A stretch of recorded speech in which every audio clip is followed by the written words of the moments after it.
ஒரு சிறிய கிராமத்தில் வருண், அவரது மனைவி சீதா மற்றும் அவர்களது சிறுமி மீனா ஆகியோர் வாழ்ந்து கொண்டிருந்தார்கள்.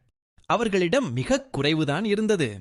ஒரு குடிசை வீடு, சில பாத்திரங்கள், மேலும் வருண் தினசரி கூலித்து தொழிலால் சம்பாதிப்பதெல்லாம். வாழ்க்கை கடினமாக இருந்தது. ஆனால் அவர்கள் ஒருவருக்கொருவர் இருந்தனர். ஒரு மாலை வருண் சோர்வுடன் வீடு திரும்பினார். சீதா சிறிது அரிசி மட்டும் சமைத்திருந்தாள். மூவருக்கும் அது போதவில்லை. சீதாவின் கண்களில் பசிக்கண்கள் தெரிகின்றன. ஆனால் மீனா பசித்தபடி தூங்கக்கூடாது. என் பசிச்சையை மறைக்க வேண்டும். அவர்கள் சாப்பிடட்டும். அவர் தன் பங்கை குழந்தைக்கு தள்ளி வைத்து கூறினார். நான் வேலைக்கு போய் சாப்பிட்டு விட்டேன். நீ சாப்பிடு பாப்பா. வருண் பொய் சொல்கிறார்.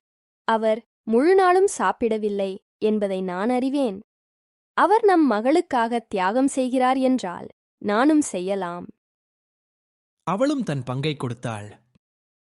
எனக்கு இன்று பசியில்ல கண்ணா, நீ சாப்பிட்டு வலிமையாயிரு. அடுத்த நாள் காலை அம்மா டீ பதிலாக வெறும் தண்ணீர் குடிப்பதை மீனா கவனித்தாள். அவர்கள் இருவரும் என்னை பசியில்லாமல் வைக்க தாங்களே பசிக்கின்றனர். இது தொடரக்கூடாது. நான் சிறியவளாக இருந்தாலும் உதவ முடியும். அன்று அவள் காட்டு மலர்களை திரட்டி சந்தையில் விற்று சில காசுகள் சம்பாதித்தாள். அவள் பணத்தை தாயின் கையில் வைத்து கூறினாள். இப்போது நாமெல்லாம் சேர்ந்து சாப்பிடலாம். இனிமேல் யாரும் பசிக்க வேண்டியதில்லை. வருண் கண்களில் கண்ணீர் நிரம்பியது. சீதா தன் மகளை இறுக்கமாக அணைத்தாள்.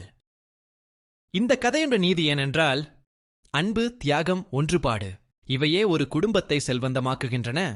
பணமில்லாவிட்டாலும் கூட.